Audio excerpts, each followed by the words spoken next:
and turn it into a complete video, a gold mine of information. This was the biggest takeaway from the entire course. Build, conceive, construct, create, expand, and monetize. Listicles, quartet, the triplet system, which is absolutely mind-blowing. Hives structure, which I couldn't live without. And I know how to become a YouTuber. I now know what I'm doing. I don't feel kind of lost in the dark anymore and have full confidence that I know what I'm doing, and all I need to do now is just be consistent and keep the discipline going. Hello, I'm Matthew Lamotte, lover of Battenburg and 3-time Magic champion living in Cambridge. And today I'm talking about why I'm sat here talking to this camera and you're sat there watching this video. That's right, I'm talking about Ali Abdaal's Part-Time YouTuber Academy. This is going to be a review video of my experience of being an executive member of the course. So if you're unsure about whether to do the course or not, then this video is the video for you. I'm going to be breaking this video up into lots of different sections, and I've got the timestamps and chapters all linked up below just to help you guys out, because I'm that kind of guy. Nice. I was going to say organised then. I'm a nice guy. On to the video. So to kick things off, why did I choose the exec package? Well, there are 3 reasons. The first reason is I know the sort of person I am, and I'm not particularly good at being disciplined with consistency, especially on new projects. So for example, when I joined the gym, I was really consistent for the first month, maybe 2 months, but I start to lose a little bit of consistency. I start to sort of make excuses, justify reasons not to go, and then it peters out and I have to start again. The thing that fixed that was hiring a PT. As soon as I did that, I was paying somebody was holding me accountable every single week, and I showed up, and that works for me. It was the same deal with the PTYA. I knew that if I went for the exec package, I had really high touch experience within that, which would hold me more accountable and would just ensure that I had the hand holding and I could have direct access to Ali. The second reason is exactly that, direct access to Ali, being able to ask questions to him. The exec package includes an additional weekly meeting with only execs in that particular meeting. And so you can ask direct questions there, get any feedback, get additional information, that sort of stuff. The other reason is I knew that being part of the exec package I knew that the execs were going to be a group of people that were all like-minded. They were there to take YouTube really seriously, and they had something bigger in mind. Some people in there may have been doing it as a hobby, but I got the general vibe that everyone in the exec group wanted to take it seriously and had some other bigger goal, like either in terms of business or building something else beyond just YouTube videos. They had already had a bit of a plan, and I was in that same group as well. I had a bit of a plan of what I wanted to do with YouTube and where I was going to take it over the long tail, and so I knew that being a part of that group would be useful to me in holding me accountable and kind of being in that growth mindset group. I knew it'd be really useful. So that's why I joined the exec group. Let's get into the core content, the syllabus of what was taught over the 6-week period. Now each week a new block of content was taught. Those blocks were build, conceive, construct, create, expand, and monetize. In week 1, it was all about building. This is kind of the foundations that are being put in, preparing you for YouTube. One of the kind of interesting topics was confidence on camera. Now this is something that I already possessed. I was quite confident talking to camera. I'd made a lot of content before now, not necessarily for YouTube, but I did a lot of Instagram stories. I'd worked with some cameras before performing. It's kind of in my nature to be able to present to people, and to a camera it came quite naturally to me. However, there were people that joined the course that weren't too confident on camera, and they had to get over this kind of initial hump of getting confident talking in an empty room, essentially to nobody. And I kind of opened my eyes to it being a real skill, and that some people have real difficulty with that. So that was really interesting to see people's journeys on that, and it was great to see people's growth and the support from the community, which we'll come to later on. But that was an amazing part of this course, was the community spirit, and everyone was kind of in this together, all the resources, and everyone's there helping each other out. So camera confidence was an important part of that. The next thing we covered was the advice on gear. So another big part of the course was the gear, the lights, the microphones, the cameras, the lenses, the settings, the audio settings, the different positionings of the setup, the studio, all of this kind of stuff was covered really early on. And it was discussed throughout the entire course as well, because as people learnt more, people were buying new gear as we went through. It was about it was a principle that Ali spoke about, is stacking the deck in our favour. So one of those elements that we can stack in our favour is having better gear, better audio, better lighting, better sound, which is also audio, better better lighting, better sound, better lenses, better setups, all of that good stuff. And it was really cool helping each other out and sort of pointing out where people can improve their setup and maybe change the settings to make it easier for them to make content that was good quality with the things that they had.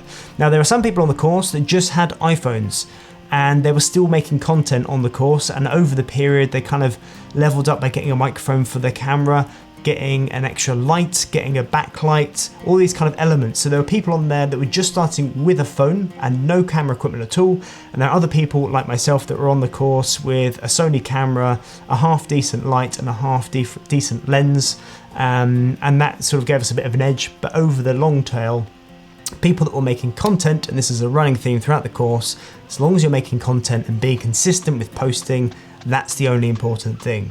I think a lot of people obsessed about the gear side of stuff, and that prevented them from making content, but that was something that was covered in the course, and it's definitely, if you need any resources for that, everything is answered on that course. I can't think anything that was not covered in that. It was quite extensive. The other part of the build session was a content planner, and so this was creating something where we've got a system, or the beginnings of a system in place of when we're going to be posting content and keeping track of that and starting to build in a process for our consistency, so something to follow us and guide us through. Honestly, for me, I set up the planner. Did I stick to it? No, I didn't. It's just not in my nature to stick to things in the planner. I'm gradually trying to get better at it. Hopefully by the time you're watching this video, you'll be able to see some consistency with my content. But up till this point, I've had sort of high points and low points for posting regularly. I'm still trying to figure out my groove, but the content planner was really, really useful, and there was some neat tips and tricks that were taught, which I found really interesting. The second part of the build section was focused on finding my niche. Who am I and what can I offer? Who's my audience and what are they looking for? And what's my value proposition? What exchange are we having through my content, essentially? And these questions were asked in a really articulate way on the course. So there's certain homeworks and certain workshops that happen to really refine and help hone this. But it kind of evolved over time. So I started off with a really tight niche, and then by the end of the course, that completely changed, and it's kind of an evolving thing which grows and adapts over time because I evolve and adapt, and my goals evolve and adapt over time as well. So it's more about having an awareness that this needs to be targeted in each video, but also having sort of an honest chat with yourself every now and again about seeing where that's going and having an authentic conversation about that. And just being aware of this kind of stuff really, really helps later on and throughout the entire YouTube journey. Week 2 was Conceive. This was all about the idea generation machine, how we as YouTubers can come up with multiple ideas consistently in perpetuity, essentially. There are two different ways to generate ideas. One of them is capturing them, and the other way is generating them. If we're generating them, then there are 6 different methods. That's right, there are 6 methods of generating content ideas for the channel, which are all explained on the course. It was really eye-opening. These 6 different methods are absolutely genius, and yeah, I now know and I feel confident that there will be an infinite amount of content that I'll be able to produce if I ever get lost for ideas. So that was a massive part of the course. Now, weeks 3 and 4 were Construct and Create, and for me personally, this was the biggest takeaway from the entire course. It literally taught me how to take one idea, drop it into a system, and turn it into a complete video ready to publish and post onto YouTube. Phenomenal stuff, full of tips, hints and tricks, a gold mine of information for me personally. Massive part of the course. I'll give you a little insight. One part we covered was systematic structure, listicles, quartet, the triplet system, which is absolutely mind-blowing, and to watch Ali put that into action live is something to behold.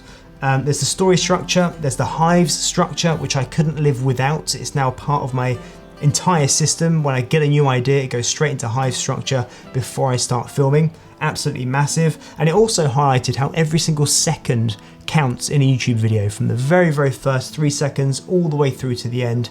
Every single second is so, so important to get right. And the hive structure really helps keep that nice and compact and cuts out all the fat. So we have a really polished product by the end. Another big part of that was refining your brand. Now, I've been on business courses before now, which touched on branding and how to do that properly. And I learned about ideal client, I learned about certain methods and lots of bits and pieces I won't bore you with now. But the level of detail that goes into the branding section of the course, I was really impressed, and it covered things that I hadn't even considered would be useful for a YouTube video. Some of it I was aware of, some of it was brand new, so that was a really impressive part of the course, and I think that bit alone, once I had a better understanding of my brand, we covered things like looking at our values, rituals, icons, tokens, origin story, language, mentors, superpowers, and a whole host of other things. Thinking about all of these things and being aware of these things just takes the whole process of making videos and the channel and getting my personality across to you. It just takes it to a whole new level. And makes the whole process just so much quicker. So that was a really impressive part of the course. I really enjoyed that. Next up is week 5 and 6, and that was expand and monetize. Now, this was a section of the course that was mainly for people that were already established on YouTube. They'd already found their rhythm, and it was put there for those people, but also to look back on. So when I come to that point in time when I do become monetized, and I'm ready to start repurposing things and expanding the YouTube channel as a business, I can go back and watch that footage. It will still be there, and I can start getting ideas from that when the time is right. My channel isn't quite at that point, although I did still find the live sessions interesting, and it really opened my eyes to looking at YouTube from a completely different angle and through a new lens about how actually there are many working parts to operating a YouTube channel, and that there are ways to leverage outsourcing, for example, and finding ways to utilize sort of my ideas and how I can turn those ideas long term into something which could be more profitable, and sort of having a different eye of looking at the channel. I'm not quite ready to start implementing those things, but it's definitely an interesting part which I really enjoyed learning about.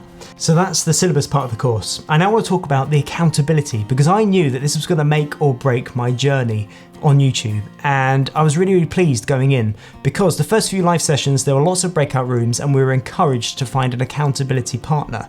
What ended up happening was lots of people formed lots of different groups, lots of WhatsApp groups. There was one main WhatsApp group which people were putting like community wins in, milestones that we had achieved, Q&As, sharing resources and information that we'd found, and just generally helping each other out.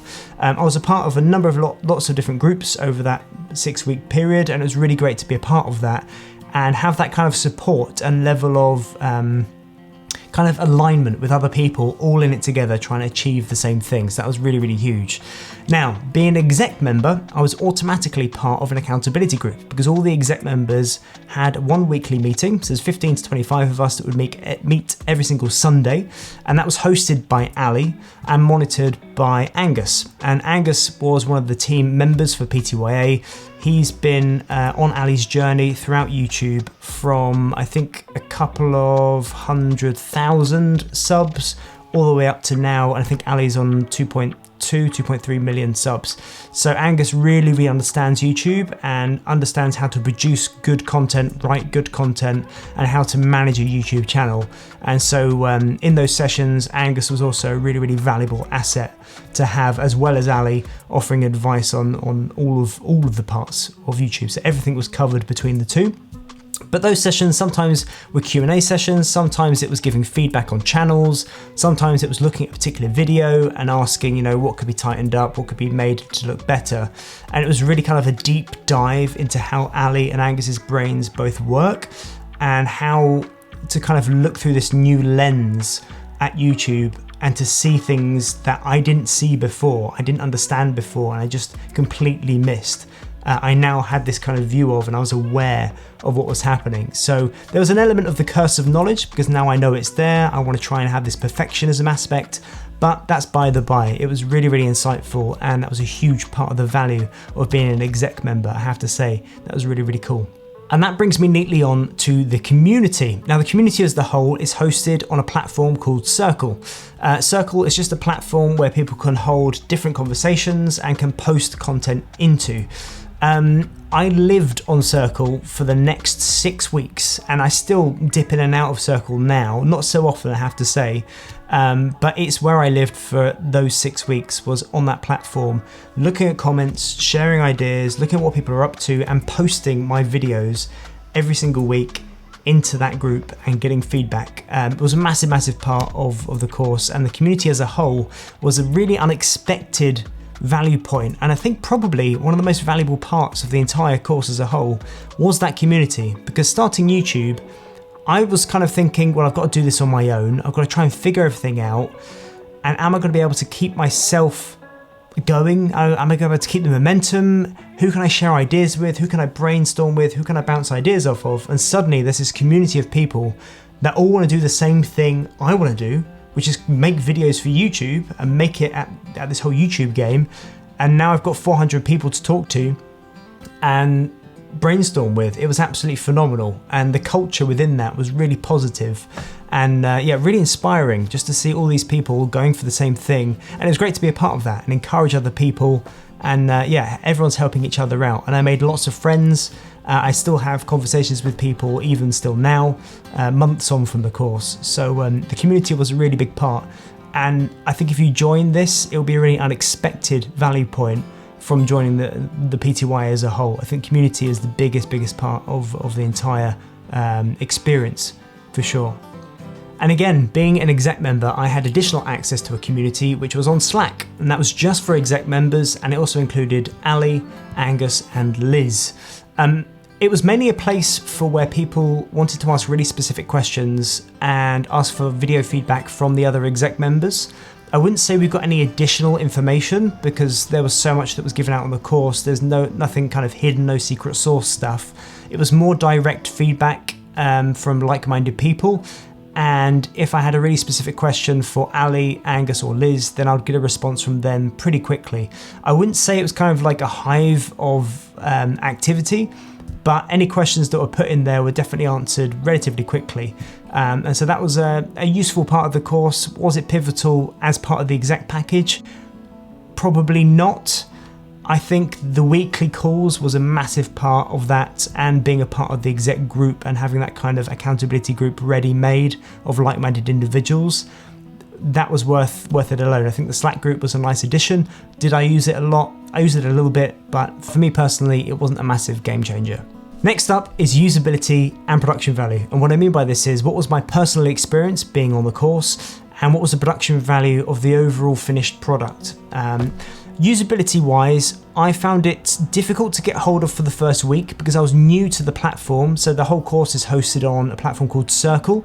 I was unfamiliar with how that operated, but I'd say after the first week, I kind of personalized my side panel, and then I knew which sort of toggles that I visited regularly. So that was fine after the first week. It took a bit of getting used to, but that was fine. There was something early on about calendar updates. 2 weeks prior to the course starting, we got sent Zoom kind of pre-logged Zoom calls that were happening, and some of those changed on week 1 of the course, and my calendar had a bit of a hissy fit with not quite knowing what was what, and so I ended up just using Circle as the main operating system rather than trying to update my calendar. I think there were some issues there, but that was solved. For anybody that was using a Google Calendar, that was no problem. I think it was just being an Apple user, I couldn't make it work essentially. But I used the side panel in Circle and it was fine. It didn't really impact me at all. But that was really my only kind of gripe towards the beginning of the course and usability wise. Otherwise, Circle is really pretty intuitive once you get used to it. The live sessions were all hosted on Zoom. I was already pretty sufficient with Zoom. If you have a Zoom account, you just click the link and you're ready to roll. There were reminders and announcements that were made and that were pinged out. There were lots of emails that were sent out. I'm not particularly great at reading email, so I didn't really see all of the announcements there. I would kind of pick and choose different sessions that I wanted to attend. But generally speaking, everything was on Circle and it was pretty easy to use. Production value wise, it was really high production. The way the sessions were put together and the slides that were used in each live presentation. So over the period of the course, there are live sessions that happen during the week. There is also a guest speaker, usually once or twice a week, that comes in and talks about a specific topic. So for example, the guys from Ultra Speaking came in and spoke about camera confidence and how to deliver and how to feel comfortable sort of authentically expressing thoughts and words to camera and keeping that flow going. There were people that came in and spoke about writing, people that came in and spoke about Notion setups and how to navigate that.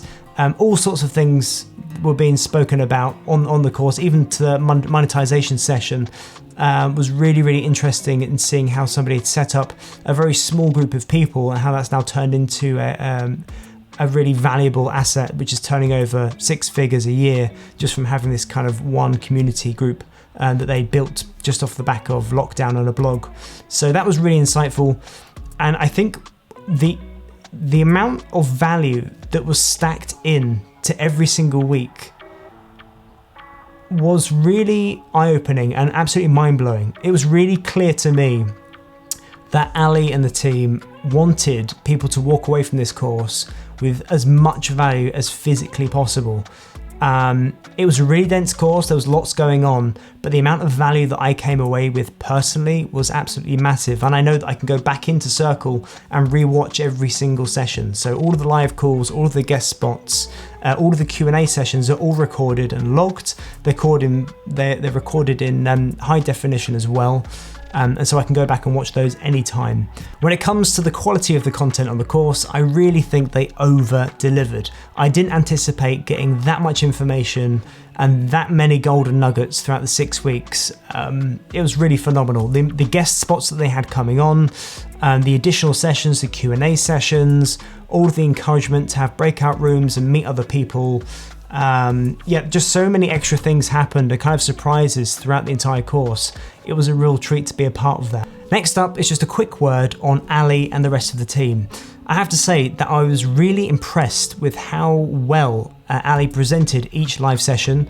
Really articulate, the lessons were really well put together, and all of the content was put across in such a way that was really easy to understand. There were slides used throughout and examples used throughout, and breakout sessions to help really cement the ideas and the information that were being given into place. So I have to say I was really impressed with the delivery of that and how well put together that was.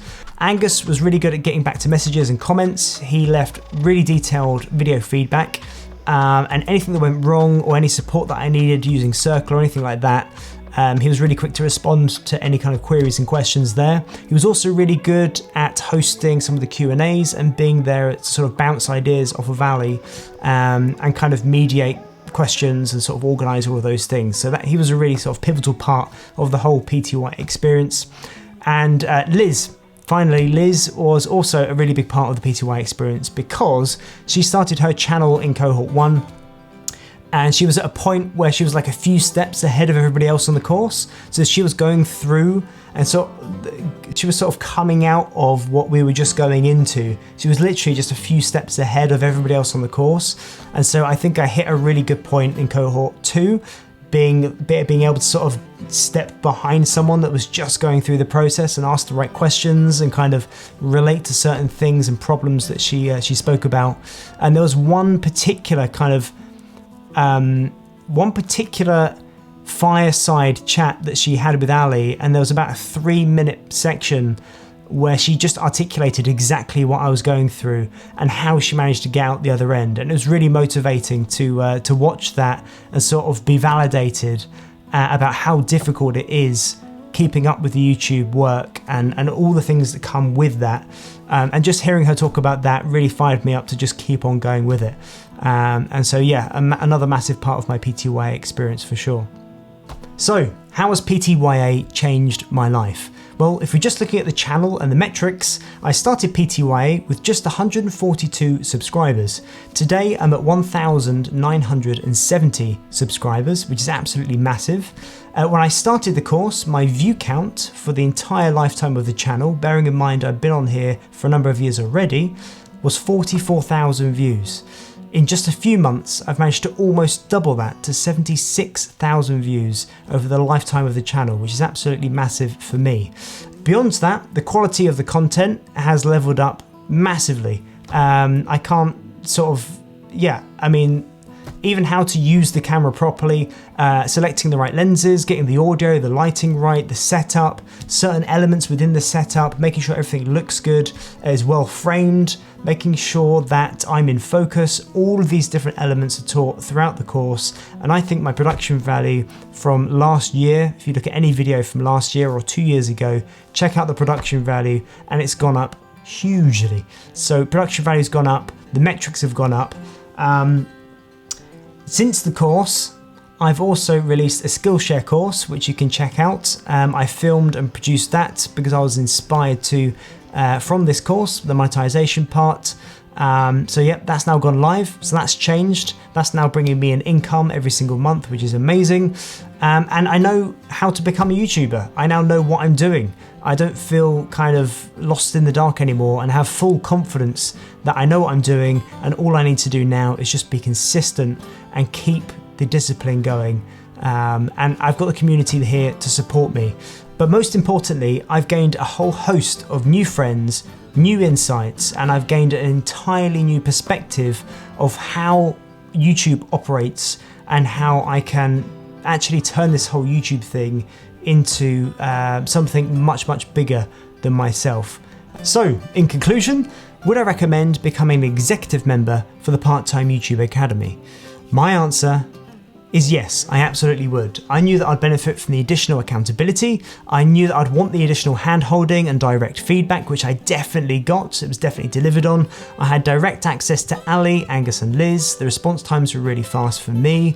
The feedback alone that I got in the weekly calls, looking at my channel, looking at my videos and getting direct feedback from Ali was well worth its weight in gold. And also being part of a tight community of people all in the same mindset of wanting to take YouTube seriously really affected my approach to this whole YouTube game. So my answer is yes. I hope this video has been useful. If you're thinking of joining any of the PTYA packages, then please do use my affiliate link down below. It would really help me out. I get a bit of a kickback from them. And I hope this video was useful. I wish you the best of luck on your YouTube journey. I'm still early on in mine, and yeah, it's a fantastic journey to have, and it's a great community to be a part of. Until next time, in a bit.